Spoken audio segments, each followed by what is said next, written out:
Good morning बच्चों आज हम लोग लेक्चर कंटिन्यू करते हैं और लास्ट क्लास में हम लोगों ने अरिथमेटिक प्रोग्रेशंस में और समेशंस में हम लोगों ने जो भी टाइप के प्रॉब्लम्स थे डिस्कस किया। और जैसे मैंने कहा कि हम लोग समेशन को आगे भी डिस्कस करेंगे, कुछ जगहों पर जरूरत पड़ेगी हमें।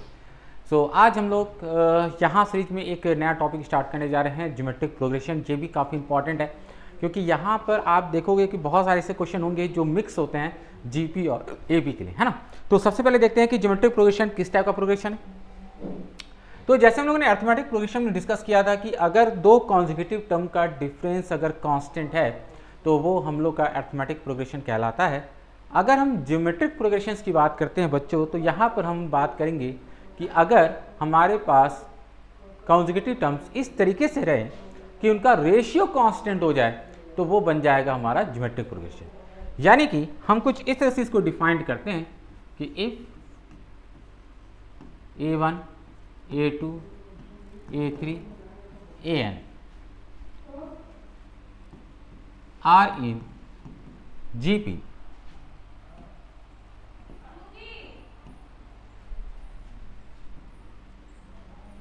then A2 by A1 A3 by A2 A4 by A3 और इस तरीके से AN upon AN minus 1 equal to constant. यानी कि बच्चों यहाँ पर अगर हम बात कर रहे हैं कि कोई भी सीरीज, कोई भी सीक्वेंस या कोई भी प्रोग्रेशन हम लोग का ज्योमेट्रिक प्रोग्रेशन कब बनता है, ये तब बनेगा जब कॉन्जिक्यूटिव का रेशियो क्या हो जाए, कांस्टेंट हो जाए। हम इसी कांस्टेंट को बोलते हैं कॉमन रेशियो। जैसे वहाँ पर हम लोग कॉमन डिफरेंस कहते थे, यहाँ पर हम लोग कहते हैं कॉमन रेशियो, ठीक है। और कॉमन डिफरेंस का जो भी रोल होता है हम लोग का एपी में, बिल्कुल सेम रोल हम लोग का कॉमन रेशियो का है ज्योमेट्रिक प्रोग्रेशन। यानी बहुत सी चीज़ें आपको ऐसी दिखेंगी कि जिस तरीके से कॉमन डिफरेंस किसी एपी का इंक्रीजिंग या डिक्रीजिंग बिहेवियर को शो करता है, बिल्कुल उसी तरीके से ज्योमेट्रिक प्रोग्रेशन में भी इंक्रीजिंग या डिक्रीजिंग बिहेवियर उसका कॉमन रेशियो के अकॉर्डिंग शो होता है। यानी कि आपको अपने माइंड में ये चीज़ ध्यान रखना है कि जब हम ज्योमेट्रिक प्रोग्रेशन के प्रॉब्लम सॉल्व करेंगे तो हम लोग का कॉमन रेशियो उतना ही इंपॉर्टेंट है जितना अरिथमेटिक प्रोग्रेशन में कॉमन डिफरेंस होता है। तो अब हम लोग अगर बात करें कि भाई यहाँ पर, ठीक है, कोई भी ज्योमेट्रिक प्रोग्रेशन अगर मैं लिखने जा रहा हूँ, ठीक है, जैसे हम लोगों ने एपी में लिखा था तो हम लोग फर्स्ट टर्म और कॉमन डिफरेंस की हेल्प से लिखा था। यहाँ भी हम किसी भी ज्योमेट्रिक प्रोग्रेशन को हम फर्स्ट टर्म और कॉमन रेशियो की हेल्प से लिख सकते हैं। तो हम ये देख सकते हैं कि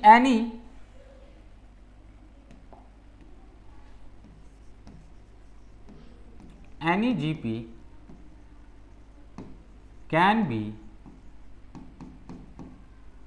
written as AR square AR cube AR की पावर n माइनस 1।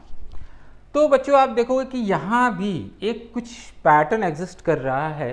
अगर देखोगे, आप ऑब्जर्व करोगे तो यहाँ पर आप इस चीज़ को देखो कि जैसे कि मान लो हम अगर बात करें तो हर एक टर्म में हम लोग का ए मल्टीप्लाई में है ना, मल्टीप्लाई में। दूसरा, हर एक में कॉमन रेशियो यानी आर भी मल्टीप्लाई में। और अगर हम ऑब्जर्व करें तो हम देख रहे हैं कि फर्स्ट टर्म में आर का पावर 0 है, फिर 1 है, फिर 2 है, फिर 3 है और इस तरह से बढ़ते जा रहा है।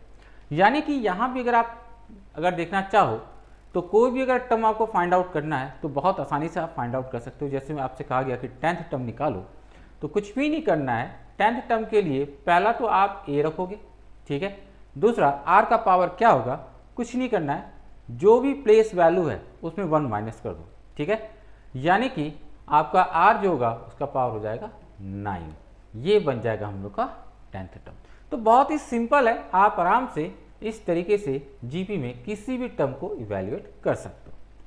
सेकंड, जब हम लोग यहाँ पर सारे टर्म्स को लिख रहे हैं तो ये वाला जो टर्म है हम लोग का, ठीक है, ये जो टर्म है बच्चों, ये टर्म हम लोग का कहाँ पर आ रहा है, nth प्लेस पे आ रहा है ना, nth प्लेस पे आ रहा है। और इसी वजह से हम इसे क्या कहेंगे, nth टर्म ऑफ सीक्वेंस, ठीक है। यानी जीपी में अगर हम nth टर्म की बात करते हैं बच्चों, तो हम लोग का nth टर्म होता है a इंटू आर की पावर n-1, ठीक है। तो जिस तरह से एपी में हम लोग का nth टर्म निकला था n के फॉर्म में, यहाँ भी हम लोग का nth टर्म n के फॉर्म में, बस अंतर क्या है, यहाँ पर n क्या है, पावर में है और वहाँ पर पावर में नहीं था, ठीक है। तो अगर हम लोग यहाँ पर nth टर्म देखें तो किसी भी जीपी का nth टर्म अगर हम निकालेंगे तो an equal to a r की पावर n-1 हो जाता है। अब यहाँ पर अगर आप देखो ध्यान से तो कुछ चीज़ें हैं जो समझने वाली है कि यहाँ पर n की वैल्यू जैसे जैसे आप पुट करोगे करस्पॉन्डिंगली हमें उस प्लेस का टर्म मिलते जाता है, ठीक है। जैसे अगर आप n की वैल्यू 5 रखोगे तो आपको यहाँ पर फिफ्थ टर्म मिल जाएगा, n की वैल्यू 100 रखोगे तो 100 प्लेस पे जो टर्म है वो मिल जाएगा, यानी कि करस्पॉन्डिंगली आपको n की वैल्यू सिर्फ पुट करनी होती है। नेक्स्ट पॉइंट जो है वो ये है कि कॉमन रेशियो जो है, चूंकि हम लोग का एक रियल नंबर है तो ये मे बी पॉजिटिव और मे बी नेगेटिव होगा, ठीक है। और इसी के अकॉर्डिंग हम ये डिसाइड करते हैं कि ज्योमेट्रिक प्रोग्रेशन हमारे इंक्रीजिंग या डिक्रीजिंग है। तो जैसे हम लोगों ने एपी में डिसाइड किया था कि डिफरेंस अगर यानी कॉमन डिफरेंस अगर पॉजिटिव होगा तो एपी इंक्रीजिंग होगा और कॉमन डिफरेंस अगर नेगेटिव होगा तो हम लोग का एपी डिक्रीजिंग होगा। लेकिन अगर हम जीपी की बात करें तो थोड़ा सा बच्चों ये अलग है, क्योंकि कॉमन रेशियो को अगर हम पॉजिटिव लें और नेगेटिव लें तो चीज़ें कुछ अलग तरीके से आती हैं सामने, ठीक है। एक एग्जांपल मैं ले रहा हूँ, ध्यान से देखना। जैसे मान लो आपके सामने एग्जांपल में ले रहा हूँ 2, 4, 8, 16, 32। ध्यान से देखो ये हम लोग का क्या है, एक जीपी दिख रहा है भाई, क्यों, इन दोनों का रेशियो 2 है, इन दोनों का रेशियो 2 है, इन दोनों का रेशियो 2 है, इन दोनों का रेशियो 2 है, ठीक है। तो आपको यहाँ पर ऑब्जर्व हुआ कि यहाँ पर जो भी सीरीज है, जो भी सीक्वेंस है वो एक जीपी बन रहा है। अब अगर हम लोग यहाँ पर मान लो टर्म लेते हैं कुछ,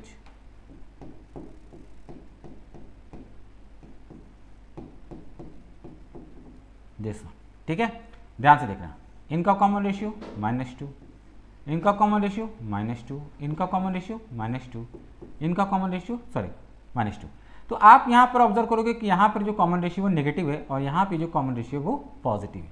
अब क्वेश्चन ये उठता है कि जैसे अगर कहा गया कि क्या यहाँ भी आर का पॉजिटिव या नेगेटिव होना इंक्रीजिंग या डिक्रीजिंग शो करेगा, तो आप सीरीज को देख के ऑब्जर्व करो, ये सीरीज हर एक जगह पॉजिटिव है लेकिन ये इंक्रीजिंग है, ठीक है। ये जो आप देख रहे हो, जैसे मैंने आर को नेगेटिव किया तो आपको ऐसा लग रहा हो कि ऑल्टरनेटिवली हर एक टर्म क्या बन रहा है, नेगेटिव बन रहा है। एक बात ध्यान रखना, कभी कभी क्या होता है कि जीपी के क्वेश्चन में वो आर को पॉजिटिव या नेगेटिव नहीं देकर वो ये कहते हैं कि हम लोग का जीपी का जो टर्म है वो ऑल्टरनेटिवली नेगेटिव है। तो ये चीज़ जब मैंने कहा कि ऑल्टरनेटिवली नेगेटिव है बच्चों, तो इससे भी आपको ये चीज़ समझ जाना है कि भाई यहाँ पर कॉमन रेशियो हम लोग का नेगेटिव है, क्योंकि कॉमन रेशियो का नेगेटिव होगा तभी जाकर हमें टर्म्स ऑल्टरनेटिवली नेगेटिव मिलते हैं, अदरवाइज वो सिर्फ हमेशा पॉजिटिव आएगा। अब अगर मैंने कहा कि इसको डिसाइड करो कि ये इंक्रीजिंग या डिक्रीजिंग है, तो वी कैन नॉट डिसाइड कि ये इंक्रीजिंग या डिक्रीजिंग है, बिकॉज हमेशा आपको एक ऑल्टरनेटिव टर्म नेगेटिव आ रहा है, जिसकी वजह से सीक्वेंस ना तो आपका इंक्रीजिंग शो कर पा रहा है और ना ही डिक्रीजिंग। यानी कि जीपी के केस में आर अगर नेगेटिव हो जाए तो ना तो ये इंक्रीजिंग होगा और ना ही डिक्रीजिंग, यानी कि आर का पॉजिटिव होना ही सिर्फ इसका इंक्रीजिंग या डिक्रीजिंग नेचर शो कर सकता है, नेगेटिव होना किसी भी तरह से नहीं करेगा, ठीक है। तो इसलिए इस चीज को हम लोग यहां पर ध्यान रखेंगे, ठीक है। इफ आर ग्रेटर देन 0, ठीक है, और आर ग्रेटर देन 0 के साथ साथ कुछ कंडीशन है जो यहां हम देखेंगे, वो ये कि अगर आर की वैल्यू 0 से 1 है बच्चों, ठीक है, आर की वैल्यू 0 से 1 है, तो जीपी जो होगा वो होगा डिक्रीजिंग, ठीक है। कैसे होगा तो ये भी देख लेते हैं यहां पर हम लोग।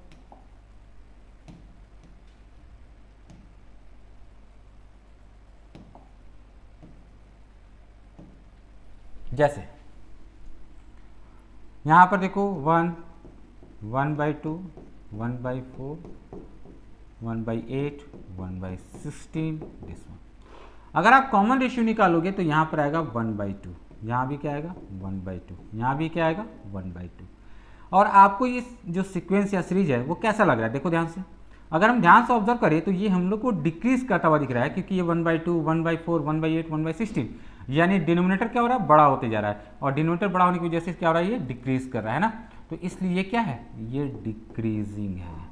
तो ये डिक्रीजिंग कब हुआ, जब r की वैल्यू क्या आ गई, 1/2, यानी कि 0 से 1 के बीच में। ठीक है, तो यहाँ पर ध्यान रखना कि कभी भी डिक्रीजिंग अगर जीपी दिखाना है तो कॉमन रेशियो को हम लोग क्या करेंगे, कॉमन रेशियो को दिखाएंगे 0 से 1 के बीच में। ठीक है, नेक्स्ट, अगर r की वैल्यू ग्रेटर देन 1 है तो जीपी जो होगा वो इंक्रीजिंग होगा, जो हम लोगों ने पहले भी देखा है इस एग्जाम्पल में। ठीक है, तो ये इंक्रीजिंग या डिक्रीजिंग बिहेवियर जो है वो हम लोग का r के पॉजिटिव होने पे ही डिसाइड होगा। हाँ, अगर r की वैल्यू 0 से 1 है तो वो हम लोग का डिक्रीजिंग होगा, और r की वैल्यू अगर ग्रेटर देन 1 है तो वो हम लोग का इंक्रीजिंग बन जाएगा। बस बच्चों इसी चीज़ को हम लोग को ध्यान में रखना है जीपी के लिए। तो जीपी में भी देखो कुछ फॉर्मूला है, जैसे कि हम लोगों ने यहाँ nth टर्म का फॉर्मूला पढ़ा है। ठीक है, कुछ प्रॉपर्टी भी है जीपी में, ठीक, उसको भी हम लोग डिस्कस कर लेंगे आगे। तो ये है हम लोग का बेसिक चीज़। ठीक है, नेक्स्ट, तो हम लोगों ने यहाँ पर जो जीपी का nth टर्म लिखा है, ठीक है, वो लिखा an equal to A R की पावर n माइनस। याद करो कि जैसे हम लोगों ने कहा था कि किसी भी अरिथमेटिक प्रोग्रेशन का जो nth टर्म होता है वो लीनियर पॉलिनोमियल ऑफ n होता है। ये चीज़ हम लोग को याद होगा, है ना। और सम जो होता है वो क्वाड्रेटिक होता है। अगर जीपी में बात की जाए कि सर जीपी में nth टर्म का नेचर क्या है, तो बच्चों यहाँ पर nth टर्म का नेचर होता है एक्सपोनेंशियल। क्या होता है, एक्सपोनेंशियल। क्यों, क्योंकि होता क्या है कि जो मेरा वेरिएबल है ना, क्योंकि ए और आर तो किसी भी जीपी का कांस्टेंट होता है, तो जो वेरिएबल है वो कहाँ पर है, पावर में। और कभी भी अगर वेरिएबल पावर में चला जाए तो वो एक्सपोनेंशियल बन जाता है। यानी ध्यान रखना कि ये जब भी आप इस टाइप के कर्व का ग्राफ ड्रॉ करते हो तो वो एक्सपोनेंशियल टाइप का ग्राफ दिख जाता है। ठीक है, यानी कि ये हम लोग का एक एक्सपोनेंशियल नेचर का ग्राफ होता है। तो इस तरीके से हम लोगों ने यहाँ पर इस चीज़ को डिस्कस किया कि जीपी कैसे डिफाइंड हुआ। ठीक है, अब क्वेश्चन अगर हम लोग यहाँ सॉल्व करेंगे बच्चों, तो ध्यान इस बात का रखना कि एपी में जब भी मुझे फर्स्ट टर्म या कॉमन डिफरेंस निकालना होता था तो हम लोग क्या करते थे, वहाँ पर सब्सट्रैक्शन करते थे। याद करो, हम लोग रिवाइंड करें अगर चीज़ों को तो वहाँ पर सब्सट्रैक्शन करते थे। लेकिन जब जीपी में अगर हमें निकालना होगा फर्स्ट टर्म या कॉमन रेशियो, तो बच्चों यहाँ पर काम करेगा डिवीज़न। ये बहुत ही छोटा सा बेसिक कॉन्सेप्ट है, क्योंकि अक्सर हम लोग फंस जाते हैं कि अब जीपी के प्रॉब्लम को सॉल्व कैसे करें। हमेशा ध्यान रखना कि जीपी में most of the problem division से सॉल्व होंगे, यानी कि आपको यहाँ पर दो टर्म को डिवाइड करके सॉल्व करना होगा। दूसरी चीज़ ये भी है कि जिस तरह से एपी में दो टर्म से हम पूरा एपी डिफाइन कर लेते थे, क्या यहाँ भी पॉसिबल है कि दो टर्म की हेल्प से हम पूरा जीपी डिफाइन कर लें? बिल्कुल बच्चों, बिल्कुल सेम चीज़ यहाँ भी है कि अगर मेरे पास दो टर्म की वैल्यू है जीपी में तो मैं पूरा जीपी फाइंड आउट कर सकता हूँ। ठीक है, हमें वहाँ पर तीसरे टर्म की जरूरत नहीं पड़ती। यानी बहुत कुछ चीज़ें तो हम लोग का अरिथमेटिक प्रोग्रेशन से ही जुड़ता हुआ दिख रहा है। अब एक एक करके हम लोग कुछ बेसिक क्वेश्चन डिस्कस करते हैं। पहले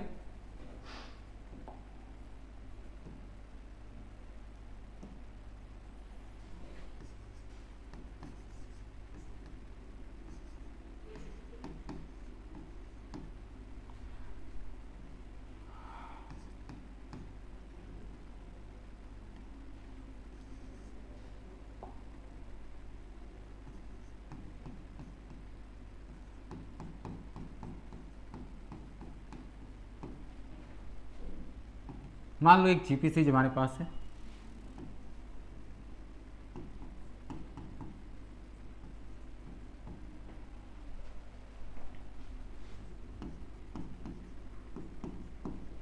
हम लोग को इसका 12th टर्म फाइंड आउट करना है बच्चों। तो अब किसी भी ज्योमेट्रिक प्रोग्रेशन में अगर कोई भी टर्म हमें चाहिए तो हमें किस चीज़ की जरूरत पड़ेगी? हमें जरूरत पड़ेगी ए की, यानी फर्स्ट टर्म की। हमें जरूरत पड़ेगी आर की, कॉमन रेशियो की, और हमें जरूरत पड़ेगी कौन सा प्लेस पे आपको टर्म चाहिए, एन। यानी कि बस ये तीन चीज़ अगर मेरे पास है तो मैं पुट करके यहाँ डायरेक्ट फाइंड आउट कर सकता हूँ। तो ध्यान से देखो, अगर मान लो हम लोग यहाँ पर 12th टर्म निकालने जा रहे हैं, तो इसके लिए हम लोग का फॉर्मूला क्या है, nth टर्म का a r की पावर n माइनस 1। यहाँ पर फर्स्ट टर्म क्या है भाई, a है ना, तो a हम लोग का क्या हो गया, 8 हो गया। कॉमन रेशियो की अगर बात करें तो कॉमन रेशियो क्या दिख रहा है, 4/8 यानी 4/8 यानी 1/2, और ये हो गया हम लोग का r। अब ये दोनों वैल्यू को यहाँ हम फॉर्मूला में पुट करेंगे और चाहिए कौन सा हम लोग को, 12th टर्म, यानी n की वैल्यू क्या हो जाएगी बच्चों, यहाँ पर 12 हो जाएगी। तो n की जगह 12 रख दिया, a की जगह हम लोगों ने रख दिया 8, r की वैल्यू 1/2, 12 माइनस 1 यानी 8/2 की पावर 11। तो ये हम लोग का बच्चों हो जाएगा, इसको हम लोग 2 का क्यूब 2 की पावर 11, और ये बन जाएगा हम लोग का 1/2 की पावर 8। तो ये हो जाएगा हम लोग का 12th टर्म ऑफ जीपी। तो हम लोग इसी तरीके से, ठीक है, ए आर और एन को पुट करके फाइंड आउट कर सकते हैं, ठीक है। अब नेक्स्ट क्वेश्चन हम लोग बच्चों इस तरह से देखते हैं, डिस्कस करते हैं।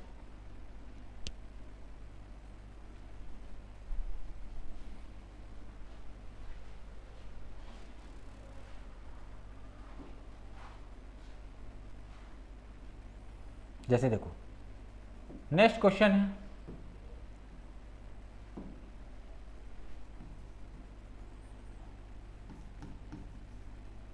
The first term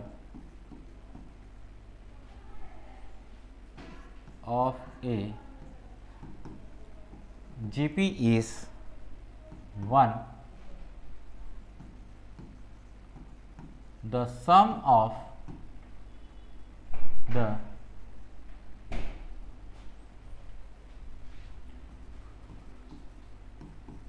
third term and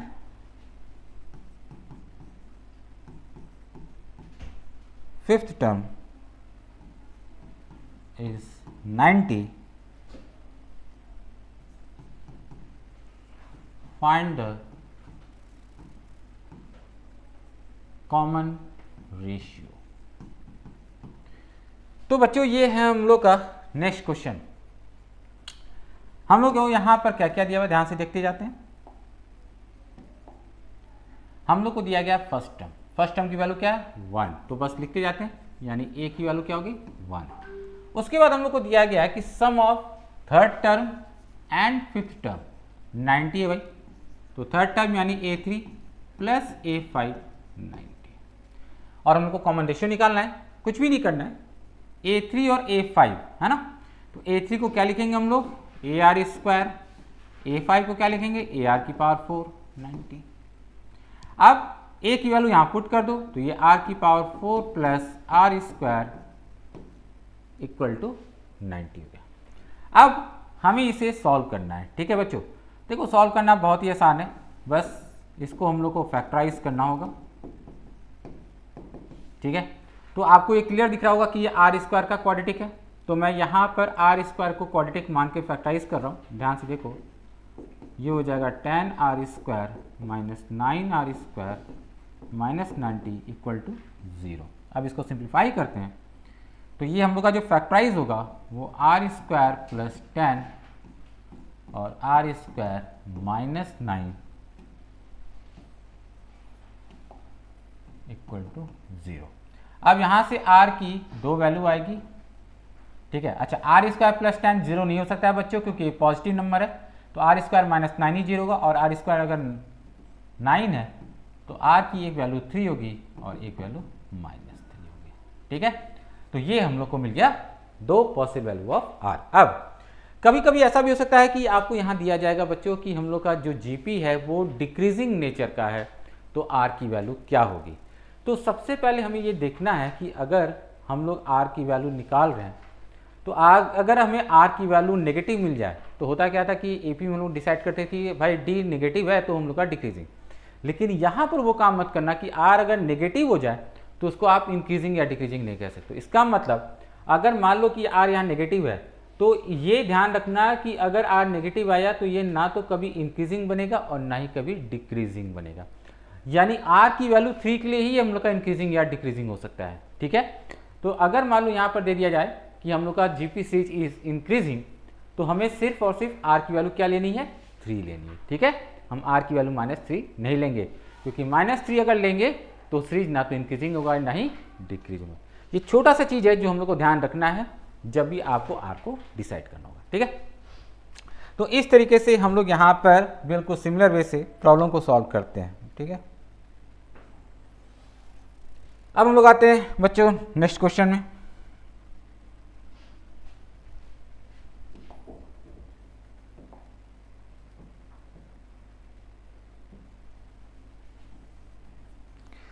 तो अब नेक्स्ट क्वेश्चन है, if the third term of a GP is 3 then find the product of first 5 term.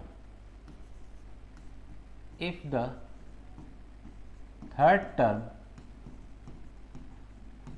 Of a GP is 3, then find the product of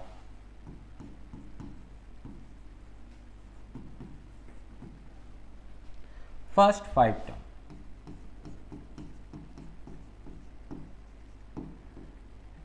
हम लोगों ने इस type के कुछ problem, ठीक है, हम लोगों ने एपी में भी सॉल्व किया था। वहाँ पर बस अंतर क्या होता था, जैसे मैं आपको चीज़ों को रिलेट करना बता रहा हूँ।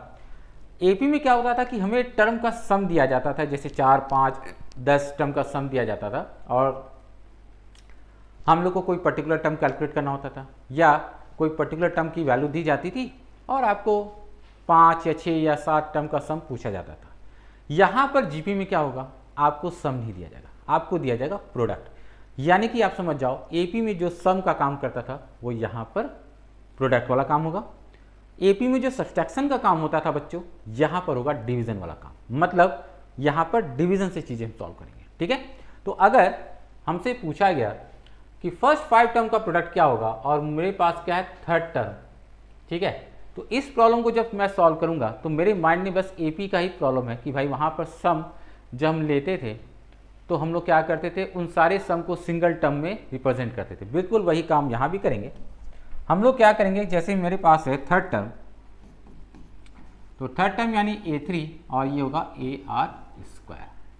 नाउ अगर मैं फर्स्ट 5 टर्म का प्रोडक्ट निकाल रहा हूँ नाउ, तो क्या होगा भाई, AR, AR², AR3, AR की पावर 5। ठीक है, अब ध्यान से देखो, जब मैं इसको सिंप्लीफाई करूंगा तो A की पावर आएगी 5 और R की पावर आ जाएगी 10। ठीक है ना, अब ध्यान से देखो, जैसे मेरे पास थर्ड टर्म ही है ना, सिर्फ थर्ड टर्म की वैल्यू क्या है 3 हमारे पास है, और तो कुछ है नहीं। अब मुझे बस इसकी वैल्यू निकालनी, तो मैं क्या करूंगा, मैं इसको AR² के फॉर्म में लिखूंगा। तो क्या लिख सकता हूँ यार, ध्यान से देखो, AR² का पावर 5 लिख सकता हूँ नीचे। और जैसे ही मैं इसको AR² के पावर 5 लिखूंगा तो आपके माइंड में तुरंत आएगा, सर अब तो ये प्रॉब्लम सॉल्व हो चुका है, क्योंकि AR² की जगह तो हम 3 रख देंगे, तो ये बन जाएगा 3 की पावर 5। तो ये आ जाएगा फाइनल आंसर। तो बच्चों आपने देखा कि किस तरीके से हम लोगों ने यहाँ पर सॉल्व किया। जैसे मैं आपको बार बार समझा रहा हूँ कि एपी में जो काम एडिशन का वाला होता था, जहाँ पर होगा प्रोडक्ट से, एपी में जो काम सब्सट्रैक्शन से होता था वो होगा यहाँ पर डिवीजन से। अगर आप ये चीज़ ध्यान रखोगे तो बहुत से प्रॉब्लम आप आराम से इसको सॉल्व कर सकते हैं। ठीक है,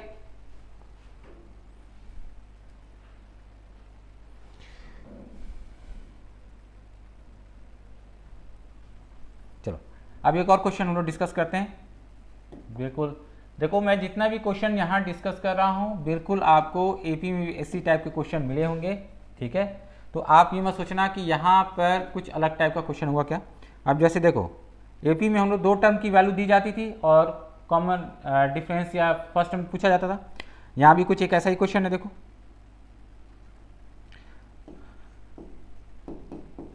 right the GP whose fourth term is 54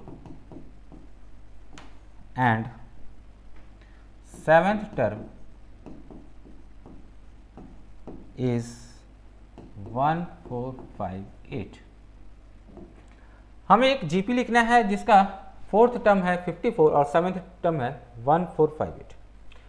एक तरीके से हमें यहाँ पर इस जीपी में क्या निकालना है, फर्स्ट टर्म और कॉमन रेशियो, क्योंकि कोई भी जीपी अगर आप लिखने जाओगे तो आपको फर्स्ट टर्म और कॉमन रेशियो की जरूरत पड़ती है।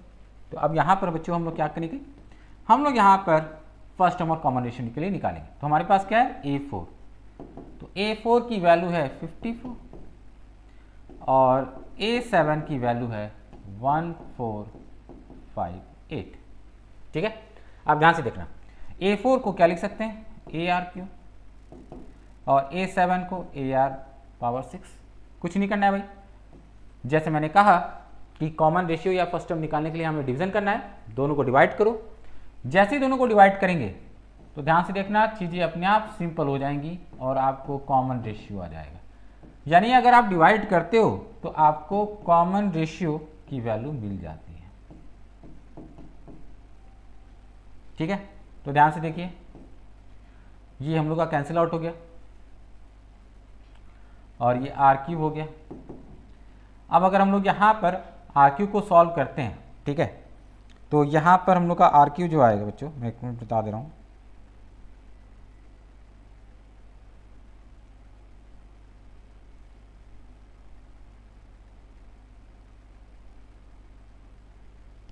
$27 आ जाएगा और R की वैल्यू आ जाएगी 3। तो इस तरीके से हमने क्या निकाल लिया, कॉमन रेशियो निकाल लिया। ठीक है, अब कॉमन रेशियो आ गया, कॉमन रेशियो की वैल्यू यहाँ या यहाँ कहीं पुट करो और आपको फर्स्ट टर्म मिल जाएगा। तो अब हम लोग यहाँ पर AR³ इक्वल टू 54 है। ठीक है,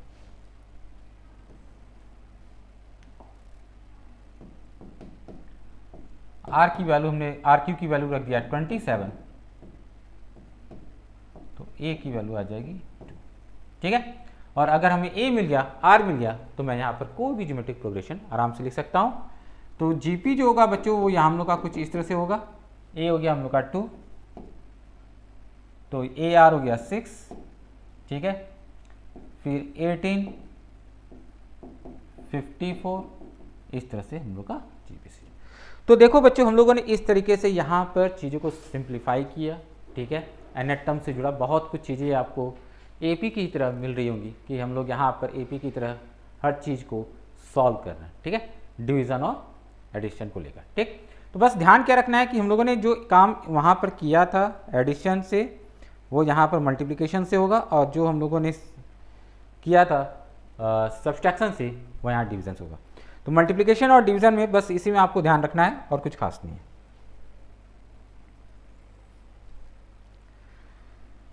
चलो अब एक क्वेश्चन और हम लोग डिस्कस करते हैं यहाँ पर।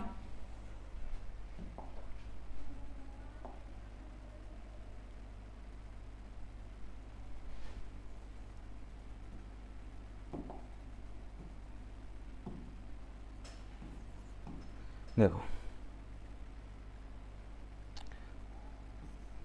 अब हम लोग को क्या क्या गिवन है, द फोर्थ टर्म, ये है हम लोग का 10। ठीक है, ध्यान से देखते जाना, A7 80, ठीक है, एंड AN 2560 है। ठीक है, तो अब हम लोग को यहां पर बताना है नंबर ऑफ टर्म्स। A4 हमारे पास है, A7 है और AN है, और हमें फाइंड आउट करना है N। तो बहुत ही सिंपल सा तरीका है यहाँ कि अगर जैसे AP में नंबर ऑफ टर्म निकालना होता था तो सबसे पहले हम लोग क्या निकालते थे, फर्स्ट टर्म और कॉमन रेशियो। बिल्कुल सेम काम GP में है। अगर मुझे यहाँ पर नंबर ऑफ टर्म्स निकालना है तो मैं यहाँ फर्स्ट टर्म और कॉमन रेशियो निकालूंगा। तो सबसे पहला काम तो यही है भाई कि मैं यहाँ पर फर्स्ट टर्म और कॉमन रेशियो निकालता हूँ। तो A4 जो है वो 10 है, यानी AR³ और A7 हम लोग का 80 है, यानी AR⁻6। दोनों को जैसे डिवाइड हम करेंगे, ठीक है, तो जैसे पता ही है कि दोनों को डिवाइड करने से हमें कॉमन रेशियो मिल जाता है भाई। तो 80/10 यानी R³ equal to 8, R equal to 2। अब ये R की वैल्यू को कहीं भी पुट कर देंगे भाई, चाहे इसमें पुट कर देंगे चाहे इसमें, हमें A आ जाएगा। तो A into 2 cube equal to 10, तो ए हम लोग का हो जाएगा 5/4, ए की वैल्यू आ गई। अब हमारे पास ए आ चुका है, आर हो चुका है, अब हम लोग के पास क्या है, nth टर्म बच्चों, ठीक है, nth टर्म क्या है 2560। तो जब nth टर्म हम लोग का 2560 है तो nth टर्म का फॉर्मूला यूज करते हैं, ए आर की पावर n माइनस 1, तो 2560 इक्वल टू 5/4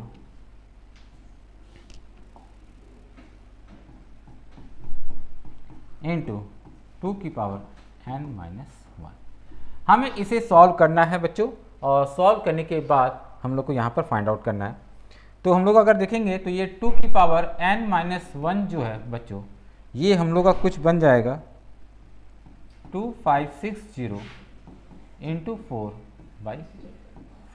तो यहाँ पर बच्चों आ जाएगा हम लोग का कैलकुलेशन जो होगा तो 256 इंटू 8 हो जाएगा, यानी कि 2 की पावर 8 इंटू 2 क्यूब, तो ये हो गया 2 की पावर 11। और इस तरीके से n माइनस 1 जो है वो 11 आ रहा है, यानी n की वैल्यू आ जाएगी 2। तो ये हो जाएगा हम लोग का फाइनल